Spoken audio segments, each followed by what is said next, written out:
여러분 오늘 점심은 무엇을 드셨나요? 혹시 냉장고를 열어서 어제 먹다 남은 반찬들을 쫙 꺼내놓고 김이 모락모락 나는 따끈한 밥 위에 올린 뒤 거기에 빨간 고추장 한 숟가락 크게 폭 얹어서 슥슥 비벼 드시지는 않았습니까? 나물 좀 넉넉히 넣고 아삭한 김치 좀 얹고 달걀 하나 톡 깨서 넣고 비비면 그게 바로 우리가 매일같이 즐겨 먹는 비빔밥이지요. 우리는 보통 비빔밥을 아주 간단하고 맛있으며 무엇보다 우리 몸에 굉장히 건강한 음식이라고 생각합니다. 신선한 채소도 많이 들어가고 영양 균형도 잘 잡혀 있어서 심지어 외국 사람들도 코리안 슈퍼푸드라고 부르며 극찬하는 그 비빔밥 말입니다.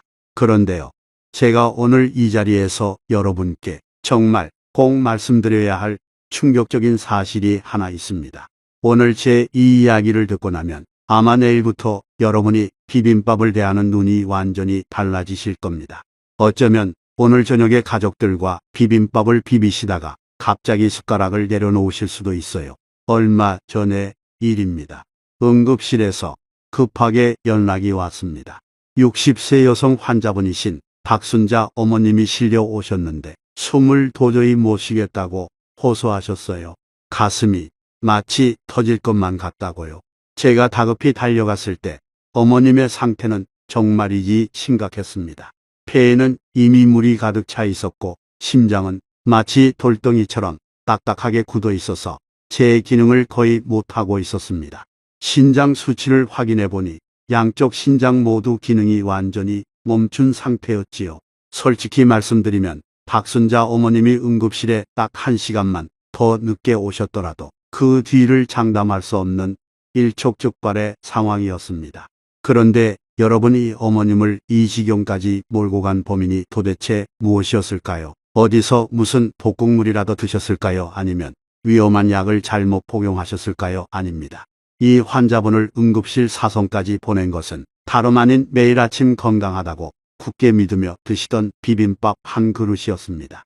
그것도 채소를 듬뿍 넣고 몸에 좋다는 잡곡밥의 좋은 재료로 정성껏 만든 비빔밥이었어요. 이게 도대체 무슨 말도 안 되는 소리인가 싶으시죠? 저도 처음에는 믿기 어려웠습니다. 하지만 저는 30년 동안 신장내과에서 수많은 환자분들을 진료해왔고 투석실에서만 수만 명의 환자분들을 직접 만나면서 이런 케이스를 한두 번 본 게 아닙니다. 수십 번 아니 수백 번을 목격했습니다.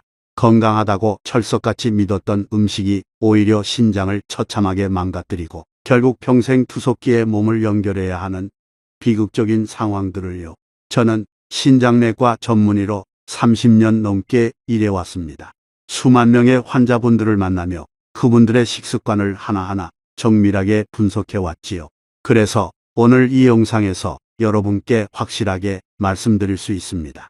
여러분이 매일 먹는 비빔밥 속에는 신장을 파괴하는 3가지 치명적인 함정이 숨어 있습니다.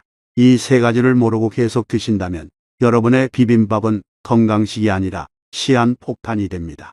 혈관을 막고 신장을 굳히고 심지어 암세포를 키우는 무서운 폭탄 말입니다. 하지만 너무 걱정만 하시라고 이 영상을 만든 건 아닙니다. 오늘 영상을 끝까지 시청하시면 그 3가지 함정을 피하는 구체적인 방법은 물론이고 망가진 신장을 되살리는 이른바 황금 비빔밥 레시피까지 모두 알려드리겠습니다. 실제로 72세의 김종수 아버님이 투석 직전까지 갔다가 이 레시피를 통해 건강을 되찾은 실제 사례도 들려드릴 겁니다. 이건 제 채널 구독자분들께만 드리는 특별한 정보이니까 꼭 끝까지 집중해서 시청해 주십시오. 시작하기 전에 아직 안 하셨다면 채널 구독과 좋아요 버튼을 꼭 눌러주세요. 여러분의 응원은 제가 비싼 약 없이도 오래도록 건강하게 사는 비결을 계속해서 공유하는데 아주 큰 힘이 됩니다.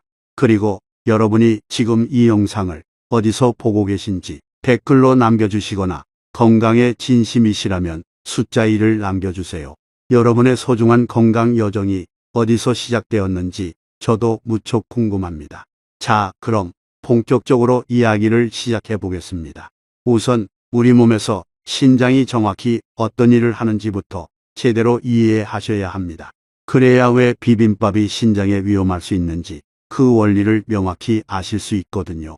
여러분 댁에 있는 부엌 싱크대 구조를 한번 떠올려 보세요. 배수구에 스테인리스로 된 거름망이 하나 끼워져 있지 않습니까? 설거지할 때 자잘한 음식물 찌꺼기가 하수구로 그냥 내려가지 않도록 꽉 걸러주는 그 거름망 말입니다. 우리 몸속의 신장이 바로 정확히 그 역할을 수행합니다.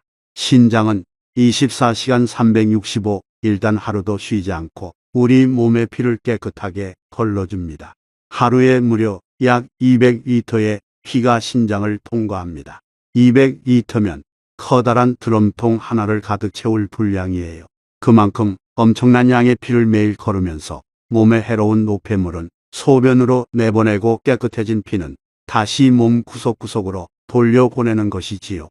새 거름망을 한번 생각해 보세요. 구멍이 일정하고 아주 깨끗해서 물이 쫙쫙 잘 빠지지요. 젊고 건강한 신장이 딱 그런 상태입니다. 그런데 그 거름망을 60년 동안 계속 쓴다면 어떻게 될까요? 여기저기 녹이 슬고 끈적한 기름때가 끼고 어떤 구멍은 헐거워져서 커지고 또 어떤 구멍은 완전히 막혀버릴 겁니다. 우리 나이 든 신장의 모습이 바로 이와 같습니다. 신장 거름망에 구멍이 커진 곳에서는 어떤 일이 벌어질까요? 원래는 빠져나가면 안 되는 소중한 영양소들이 새어나갑니다. 단백질이 새어나가고 심하면 피까지 섞여 나옵니다. 그래서 소변에 거품이 유독 많이 생기거나 소변 색깔이 붉게 변하는 것이지요.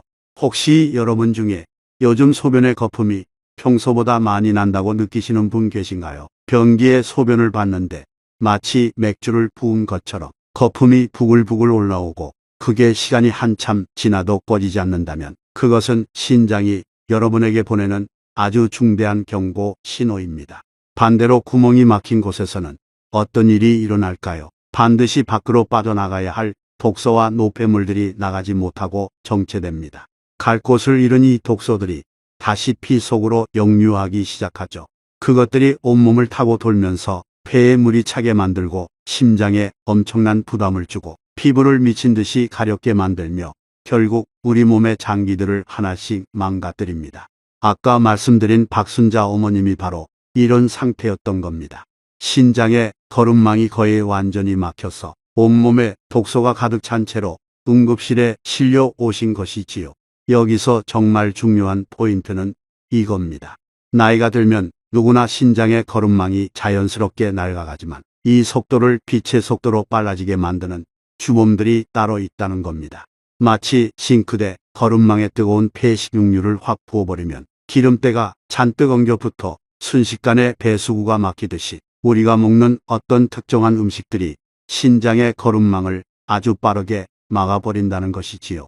그리고 그 무서운 범인들이 바로 우리가 건강식이라 믿고 매일 먹는 비빔밥 속에 교묘하게 숨어 있습니다. 지금부터 그 세 가지 범인을 하나씩 낱낱이 밝혀드리겠습니다. 3점. 첫 번째 저각기다. 병든다 묵은 곡물 속의 치명적 독소. 첫 번째 범인에 대한 이야기를 들려드리겠습니다. 이건 제가 실제로 진료했던 환자분의 사례인데 들으시면 아마 가슴이 참 아프실 겁니다. 이용자 어머님이라는 분이 계셨어요. 평생 시장에서 채소를 팔며 사셨던 분인데 자녀 셋을 홀로 키우느라 아등바등 정말 고생이 많으셨습니다. 이분의 삶을 한마디로 정의하자면 바로절약 그 자체였어요. 자식들에게는 늘 최고만 해주고 싶은데 형편은 녹록지 않으니 당신 자신을 위해서는 모든 것을 아끼고 또 아끼셨지요. 자식들이 집에 내려오는 날이면 시장에서 제일 싱싱한 한우를 사고 좋은 생선과 과일을 사서 상다리가 휘어지게 차려주셨습니다. 하지만 자식들이 다시 서울로 올라가고 나면 어머님은 정작 무엇을 드셨을까요? 바로 오래된 잡곡이었습니다. 한 번 사면 몇 달씩 묵혀두는 현미보리수수 율무 같은 잡곡들을 큰 통에 넣어두고 조금씩 꺼내 드셨지요. 그런데 문제는 그 잡곡들이 시간이 흐르며 조금씩 변질되었다는 점입니다. 색깔이 거뭇하거나 누렇게 변하고 냄새도 예전 같지 않았습니다. 쩐내 같은 기름 냄새가 살짝 나기도 하고 어떤 건 퀴퀴한 곰팡이 냄새가 났습니다. 보통 사람이라면 어머 이거 상했나 보다 하고 버렸을 텐데 이용자 어머님은 그러지 않으셨어요. 깨끗하게 씻으면 되지 뭐. 푹 끓여서 밥 짓고 고추장 듬뿍 넣어서 비비면 냄새도 하나 안 나고 괜찮아. 이렇게 생각하신 겁니다. 실제로 그 묵은 잡곡을 씻어서 밥을 짓고 남은 반찬을 올리고 고추장을 듬뿍 넣어 비비면 정말 냄새가 안 났습니다. 고추장의 강한 매운맛과 단맛이 곰팡이의 불쾌한 냄새를 완벽하게 가려주었으니까요. 그렇게 어머님은 무려 1년 넘는 시간 동안 거의 매일같이 이 묵은 잡곡 고추장 비빔밥을 드셨습니다. 그러던 어느 날 어머님의 피부가 갑자기 노래지기 시작했습니다. 눈의 흰자위도 노랗게 변하고 배가 조금씩 불러왔지요. 밥맛도 없고 온몸에 기운이 하나도 없어서 자녀분들이 놀라 병원에 모시고 왔습니다. 그런데 검사 결과를 확인한 저는 가슴이 정말 철렁 내려앉았습니다. 간암이었습니다. 그것도 이미 병세가 상당히 진행된 상태였지요. 게다가 신장까지 돌이킬 수 없을 정도로 손상되어 있었습니다. 보통 간암이라고 하면 술 때문이라고 생각하시죠. 하지만 이영자 어머님은 평생 술을 한 방울도 입에 대지 않으시는 분이었습니다. 그렇다면 도대체 원인이 무엇이었을까요? 바로 아플라톡신이었습니다. 이 이름을 반드시 기억해 두십시오. 아플라톡신은 곰팡이가 만들어내는 독소인데 세계보건기구 WHO에서 1군 발암물질로 지정한 아주 무서운 물질입니다. 1군이라는 건 인체에 암을 일으킨다는 사실이 과학적으로 확실히 입증된 가장 위험한 등급이라는 뜻입니다. 담배나 성명과 같은 등급이라고 보시면 됩니다. 이 아플라톡신은 주로 쌀보리, 옥수수, 땅콩 같은 곡물이나 견과류에 곰팡이가 피면 생겨납니다. 특히 습한 환경에서 오래 보관하면 곰팡이가 잘 생기는데 진짜 무서운 점은 이 곰팡이가 우리 눈에 보이지 않을 때부터 이미 독소를 내뿜기 시작한다는 거예요. 겉으로 보기엔 멀쩡해 보여도 이미 독소가 깊숙이 퍼져 있을 수 있다는 뜻이지요. 만약 냄새가 나거나 색이 변했다. 그건 이미 곰팡이가 곡물 전체를 완전히 장악한 상태인 겁니다. A 곰팡이 핀 부분만 도려내고 먹으면 되지라고요. 절대 안 됩니다. 곰팡이 뿌리는 눈에 보이는 것보다 훨씬 깊고 넓게 뻗어 있거든요. 많은 분들이 이렇게 생각하십니다. 아무리 곰팡이가 있어도 물에 씻고 100도 넘는 열로 밥을 지으면 다 죽지 않겠나 하지만 아닙니다. 이게 아플라톡신의 가장 치명적인 점입니다. 아플라톡신은 열에 극도로 강합니다. 우리가 평소 조리하는 100도에서 120도 정도의 온도에서는 절대로 파괴되지 않습니다. 무려 280도까지 온도를 올려야 겨우 분해가 시작됩니다. 즉, 우리가 집에서 밥을 짓거나 볶는 정도로는 이 독을 절대로 없앨 수 없다는 것이지요. 씻어도 안 없어지고 끓여도 안 없어지고 볶아도 그대로 남아 있습니다. 이영자 어머님의 경우가 바로 그랬습니다. 곰팡이가 핀 묵은 잡곡을 정성껏 씻고 끓였지만 아플라톡신은 독을 품은 채 밥 속에 그대로 남아 있었던 겁니다. 그걸 1년 넘게 매일 드시면서 아플라톡신이 간과 신장에 계속 축적되었고 결국 암과 심부전이라는 비극으로 이어진 것이지요. 가장 가슴 아픈 사실은 뭔지 아십니까? 어머님이 아끼신 돈이 도대체 얼마나 되겠느냐는 겁니다. 잡곡을 새로 사지 않고 오래된 걸 드셔서 아낀 돈이 아마 1년에 몇만 원 많아야 10만 원 정도일 거예요. 그런데 그 몇만 원 아끼려다가 수천만 원의 병원비를 쓰시게 된 겁니다. 무엇보다 소중한 자녀분들 곁에 더 오래 계실 수 있었던 건강을 송두리째 이루신 것이지요. 여러분, 오늘 당장 부엌으로 가보십시오. 쌀통과 잡곡통을 한번 열어보세요. 거기 들어있는 곡물들 언제 사신 건가요? 혹시 몇 달 전에 사서 구석에 그대로 방치해두고 계시지는 않습니까? 직접 코를 대고 냄새를 맡아보십시오. 만약 조금이라도 기름전내가 나거나 기괴한 곰팡이 냄새가 나거나 색깔이 평소보다 어둡고 탁해 보인다면 제발 미련 갖지 말고 통째로 버리십시오. 그건 절약이 아닙니다. 내 몸속에 치명적인 독을 집어넣는 행위입니다.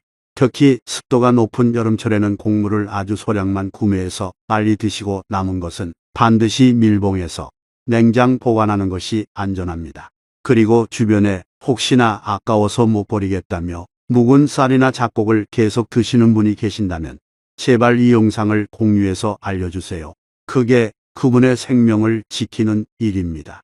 자, 이제 두 번째 주범에 대해 이야기하겠습니다.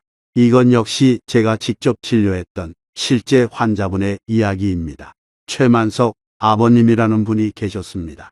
평생 건설 현장에서 땀 흘려 일해오신 분이라 아주 건강하셨고 밥도 참 복스럽게 잘 드셨지요.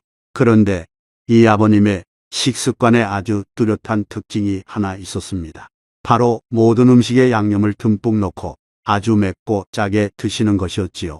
모름지기 밥이란 짜고 매워야 맛이지 싱거운 건 밥도 아니다 라는 것이 평생의 철학이셨습니다. 나이가 들어 일을 그만두신 뒤에도 식습관은 전혀 변하지 않았습니다. 특히 비빔밥을 정말 좋아하셨는데 비빌 때마다 고추장을 아주 듬뿍듬뿍 넣으셨어요. 보통 사람은 한 숟가락이면 충분할 비빔밥에 아버님은 2숟가락, 3숟가락씩 넣으셨지요. 왜 그럴까요? 나이가 들면 혀의 미각세포가 점점 무뎌지기 때문입니다. 젊을 때 넣던 양으로는 도저히 맛이 안 느껴지는 거예요. 그래서 자연스럽게 아유 고추장 좀 더 넣어야 맛이 나지 하면서 양이 점점 늘어나는 겁니다. 비빔밥 한 그릇에 고추장 듬뿍 거기에 짠 김치 한 접시 그리고 보글보글 끓인 된장찌개까지 곁들이면 아버님께는 그게 세상에서 가장 행복한 만찬이었습니다. 평생 고생하고 나이 들어 다른 즐거움은 다 사라졌는데 매일 따뜻한 밥 한 그릇 맛있게 먹는 것만이 유일한 낙이라고 하셨지요. 저도 그 말씀을 들으니 참 가슴이 뭉클하고 충분히 이해가 되었습니다. 그런데 여러분 이 행복한 한 끼 식사에 나트륨이 얼마나 들어있는지 한번 계산해 보신 적 있습니까? 제가 직접 수치를 보여드릴게요. 우선 밥 위에 올리는 각종 나물에는 이미 소금 간이 되어 있습니다. 거기에 고추장 3숟가락이면 나트륨이 약 100에서 800mg나 됩니다. 같이 먹는 김치 반 접시가 약 800mg 짭짤한 된장찌개 한 그릇이 무려 500에서 2mg에 육박하죠. 이걸 다 합치면 단 한 끼 식사로 섭취하는 나트륨 양이 무려 500에서 500mg를 훌쩍 넘게 됩니다. 여러분 세계보건기구 WHO에서 권장하는 하루 전체 나트륨 섭취량이 얼마인지 아십니까? 바로 2mg입니다. 그런데 최만석 아버님은 점심 한 끼에만 하루 권장량의 2배가 넘는 소금을 드신 거예요. 아침과 저녁 식사까지 합치면 하루 총 섭취량이 도대체 얼마나 될지 상상이 가시나요? 자, 그럼 이 엄청난 양의 소금이 우리 신장에서 어떤 짓을 저지르는지 말씀드리겠습니다. 이해하기 쉽게 비유를 들어보죠. 아주 싱싱하고 아삭아삭한 오이를 하나 떠올려 보세요. 물기가 가득하고 아주 탱탱하죠. 자, 이제 그 오이에 소금을 잔뜩 뿌려둡니다. 그럼 어떻게 됩니까? 물기가 쫙 빠지면서 쪼글쪼글하게 쪼그라들지요. 아삭함은 온데간데 없고 질긴 오이지가 되어버립니다. 자, 한번 오이지가 된 오이를 다시 싱싱하고 통통한 오이로 되돌릴 수 있을까요? 절대 불가능합니다. 우리의 신장이 바로 이 오이와 똑같습니다. 짠 음식을 오랫동안 많이 드시면 신장에 아주 섬세하고 미세한 조직들이 마치 오이지처럼 쪼그라들고 딱딱하게 굳어버립니다.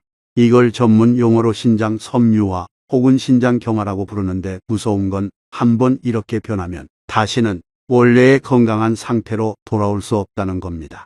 비가역적인 변화이지요. 그 과정을 좀 더 자세히 설명해 드릴게요. 소금을 많이 먹으면 혈액 속에 나트륨이 많아집니다. 우리 몸은 이 농도를 맞추기 위해 혈관 안으로 물을 막 끌어당깁니다. 그러면 혈관 속 피의 양이 갑자기 늘어나겠죠. 이건 마치 풍선에 바람을 계속 불어넣는 것과 같습니다. 풍선이 빵빵해지면서 내부 압력이 치솟는데 이게 바로 고혈압입니다. 이 높아진 혈압이 혈관 벽을 쾅쾅 때리기 시작합니다. 큰 혈관들은 그래도 어느 정도 버팁니다. 하지만 신장 안에는 머리카락보다도 가느다란 미세혈관들이 아주 촘촘하게 엮여 있습니다. 이 미세혈관들은 높은 혈압을 견디지 못하고 쉽게 찢어지고 손상됩니다. 상처가 나고 낫는 과정이 반복되면서 혈관은 점점 딱딱하게 굳어가고 피가 제대로 흐르지 못하게 됩니다. 피가 안 가니 신장 조직은 결국 굶어 죽어가는 것이지요. 한번 굳어버린 신장은 그 어떤 비싼 약이나 수술로도 되살릴 수 없습니다. 이미 섬유화된 부분은 끝인 거예요. 신장 기능을 완전히 잃고 나면 평생 투석을 하거나 신장 이식만을 기다려야 하는 고통스러운 삶이 시작됩니다. 그런데 여기서 더 충격적인 사실을 하나 더 말씀드릴게요. 우리가 마트에서 사 먹는 공장 고추장이 옛날 어머니들이 담그시던 그 고추장과 같다고 생각하시나요? 전혀 아닙니다. 옛날 고추장은 자연 재료로 오랜 시간 발효시켜 만들었지만 요즘 파는 고추장 성분표를 한번 뒤집어서 확인해 보세요. 엄청난 양의 정제염은 기본이고 여기에 옥수수 시럽, 과당, 설탕 같은 단 성분들이 가득 들어 있습니다. 짠맛과 단맛이 동지의 뇌를 강타하도록 치밀하게 설계된 것이지요. 이 조합이 왜 위험할까요? 짠맛과 단맛이 합쳐지면 강력한 중독성이 생기기 때문입니다. 한번 먹으면 자꾸만 또 먹고 싶어집니다. 조금만 넣으면 맛이 밋밋하니까 자꾸 더 많이 넣게 되는 거예요. 공장 고추장 자체가 많이 넣도록 유혹하고 있는 셈입니다. 그럼 이제 짠맛뿐만 아니라 단맛까지 신장을 공격합니다. 시럽이나 과당을 과하게 섭취하면 피가 끈적끈적해집니다. 마치 맑았던 강물이 조청처럼 변하는 것과 같지요. 이 끈적한 피가 신장의 가느다란 미세 혈관을 지나가면 어떻게 될까요? 잘 안 흐르고 막히고 혈관벽에 끈덕지게 달라붙습니다. 이게 바로 당뇨와 고지혈증의 시작이자 신장에는 이중 타격이 되는 겁니다. 소금은 혈관을 때려 부수고 설탕은 혈관을 꽉 막아버리고 이 두 가지 공격이 동시에 들어오면 신장은 순식간에 망가집니다. 최만석 아버님의 이야기로 돌아가 보면 결국 이분은 고혈압과 당뇨가 오셨고 신장 기능이 급격히 떨어지셨습니다. 제가 식단을 당장 바꾸셔야 한다고 말씀드렸을 때 아버님이 뭐라고 하셨는지 아세요? 선생님, 나이 먹고 먹는 게 유일한 낙인데 맛있는 것까지 못 먹게 하면 도대체 무슨 재미로 삽니까? 그 말씀을 듣고 저도 정말 마음이 아팠습니다. 평생 고생하시고 이제 좀 즐기려는데 소박한 밥 한 끼의 즐거움까지 포기하라니 얼마나 허무하시겠어요. 하지만 여러분 혀가 5초 동안 행복할 때 신장은 피눈물을 흘리고 있습니다. 이건 선택의 문제입니다. 지금 당장의 혀끝 즐거움을 위해 앞으로 남은 10년, 20년의 삶을 투석실에서 보낼 것인지 아니면 조금 덜 달고 덜 짜게 먹더라도 건강한 몸으로 자녀, 손주들과 더 오래 행복할 것인지 말입니다. 다행히 아버님은 나중에 마음을 고쳐먹으셨고 제가 알려드린 장수 소스를 통해 상태가 아주 좋아지셨습니다. 여러분, 지금 냉장고에 있는 고추장을 꺼내서 성분표를 꼭 확인해 보세요. 만약 물엿옥수수, 시로백상, 과당 같은 단어가 적혀 있다면 그것은 전통 발효식품이 아니라 소금과 설탕으로 만든 양념 소스에 불과합니다. 우리가 건강식이라고 믿고 푹푹 퍼넣었던 그 고추장이 사실은 우리 신장을 파괴하는 소금 폭탄이었던 것입니다. 자, 이제 세 번째 주범입니다. 아마 이 이야기가 오늘 내용 중 가장 충격적일지도 모릅니다. 왜냐하면 앞에 두 가지는 어느 정도 예상할 수 있는 것들이지만 이 세 번째는 정말 뜻밖의 범인이거든요. 정말숙 어머님이라는 65세 환자분이 계셨습니다. 주변에서 소문난 건강의 달인이셨지요.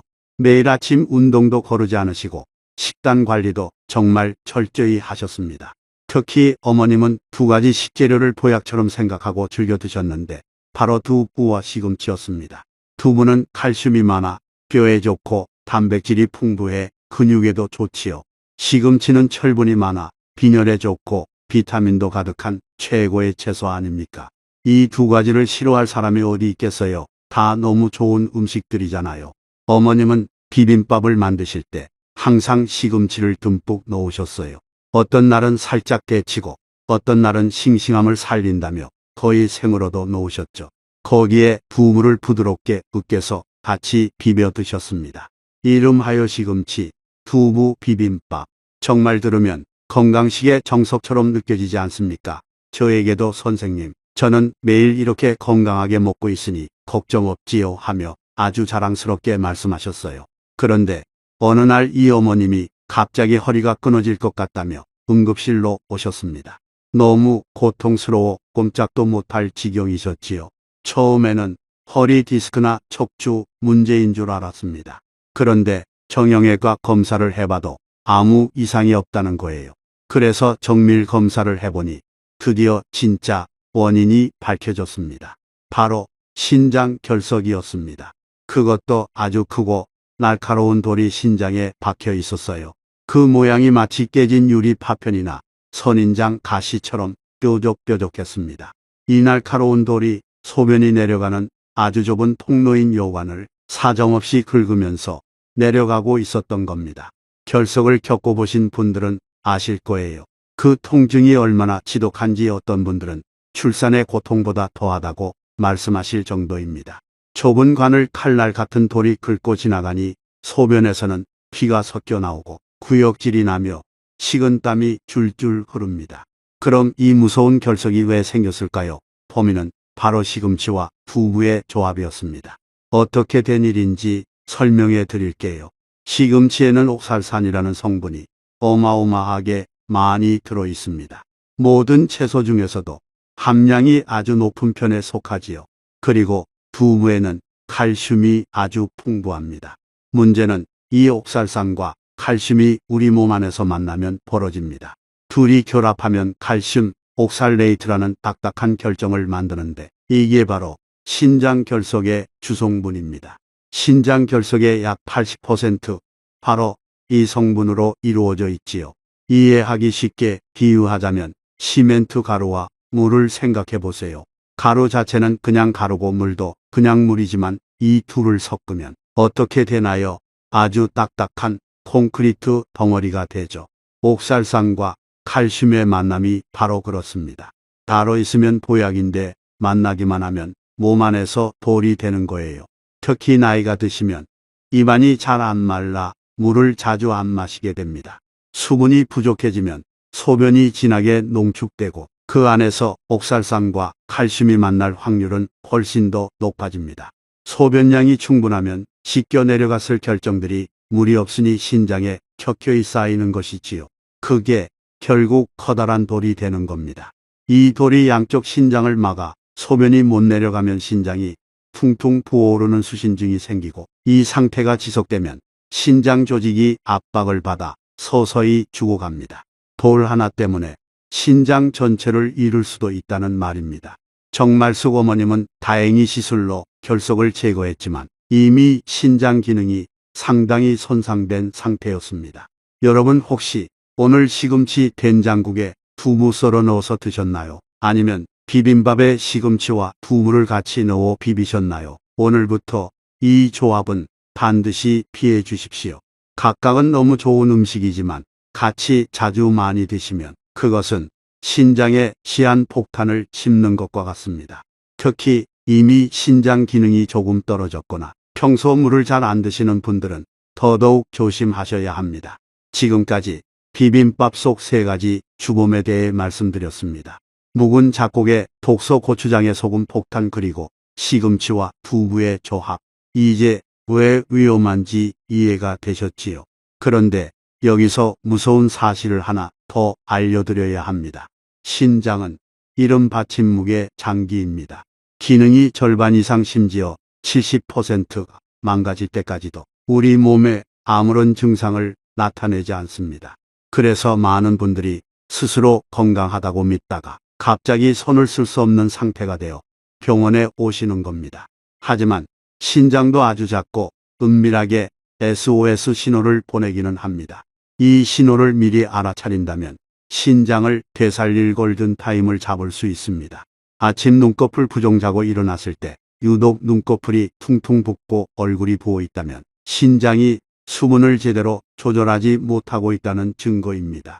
소변에 거품, 소변에 맥주 거품 같은 것이 부글부글 생기고 시간이 지나도 잘 꺼지지 않는다면 단백질이 새어 나오는 단백뇨 신호입니다.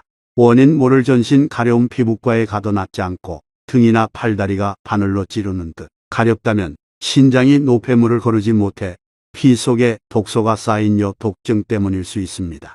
이 중에서 2가지 이상 해당된다면 제발 미루지 말고 지금 바로 병원에 가서 검사를 받으십시오. 놓치면 투석실에서 후회하게 됩니다.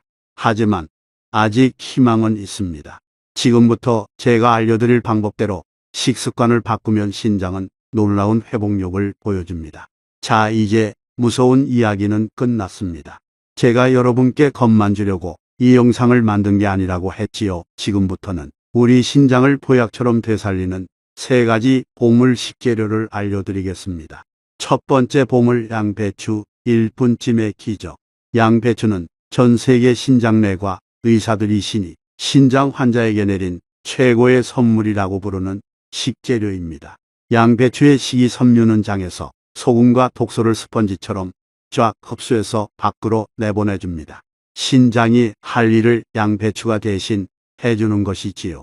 비결은 바로 1분찜입니다.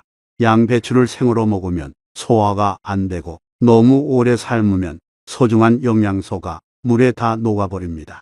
긴 뒤에 물을 끓여 김이 올라오면 양배추를 넣고 딱 60초만 쪄주세요. 이 1분이라는 시간이 영양소는 살리면서 소화하기 가장 좋은 골든타임입니다.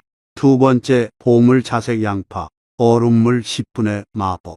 자색 양파의 보라색 성분인 안토시아닌과 퀘르세틴은 혈관벽을 보호하는 강력한 방어막입니다. 신장의 미세혈관에 왁스 칠하듯 코팅을 해서 노폐물이 달라붙지 못하게 해주지요. 방법은 간단합니다. 양파를 아주 얇게 썰어 얼음물에 딱 10분만 담가두세요. 그럼 매운맛은 싹 빠지고 수용성이 아닌 소중한 영양소들은 그대로 남게 됩니다. 아삭하고 달콤해진 양파는 비빔밥의 풍미를 확 살려줍니다. 세 번째 보물, 장수 소스. 고추장을 대신할 신장 보약. 아무리 좋은 채소가 많아도 소스가 없으면 맛이 없죠. 그래서 제가 고심 끝에 개발한 것이 바로 장수 소스입니다. 제 환자분들도 고추장보다 맛있다며 극찬한 소스예요. 재료는 이렇습니다. 된장 한 숟가락 깊은 감칠맛을 줍니다. 무가당 요거트 또는 으깬 순두부 2숟가락 된장의 짠맛을 중화시키고 고소하고 부드러운 맛을 냅니다. 참기름 또는 들기름 한 숟가락, 오메가3가 풍부해 혈관 염증을 줄여줍니다. 이 3가지를 섞으면 마치 유럽의 치즈 소스 같은 깊고 부드러운 풍미의 소스가 완성됩니다. 이 소스를 1분 찐 양배추와 자색 양파에 얹어서 비벼 드셔보세요. 정말 보약이 따로 없습니다. 아까 말씀드린 72세 김종수 아버님은 신장 기능이 30%밖에 남지 않은 절망적인 상태였지만 매일 점심 한 끼를 이장수 비빔밥으로 바꾸고 3개월 만에 수치가 눈에 띄게 개선되어 투석 위기를 넘기셨습니다. 아버님이 운동화를 다시 신고 활짝 웃으시던 모습을 저는 평생 잊지 못할 겁니다. 여러분, 우리가 건강을 지키는 것은 나 자신만을 위한 일이 아닙니다. 여러분 곁에는 사랑하는 가족이 있지 않습니까? 부모가 자식에게 줄 수 있는 가장 큰 선물은 유산도 집도 아닙니다. 바로 여러분이 건강하게 곁에 오래도록 있어주는 것, 그게 최고의 선물입니다. 명절에 손주들이 왔을 때 건강하게 같이 산책하고 맛있는 밥을 먹을 수 있는 그 평범한 행복을 절대 잃지 마십시오. 투석실에서 뒤늦게 후회하는 분들을 볼 때마다 저는 정말 가슴이 미어집니다. 지금은 늦지 않았습니다. 오늘부터 딱 한 끼만 바꿔보세요. 이 영상이 여러분의 소중한 신장을 지키는 데 도움이 되었다면 주변 분들께도 널리 알려주세요. 구독과 좋아요는 제가 더 좋은 건강 정보를 전해드리는 데 큰 힘이 됩니다. 여러분의 장수 비빔밥 후기도 댓글로 많이 남겨주세요. 다음 영상에서는 아침에 마시는 것만으로도 신장 결석을 녹여주는 놀라운 음료에 대해 알려드리겠습니다. 절대 놓치지 마세요. 오늘도 건강하고 행복한 하루 되시길 바랍니다. 감사합니다.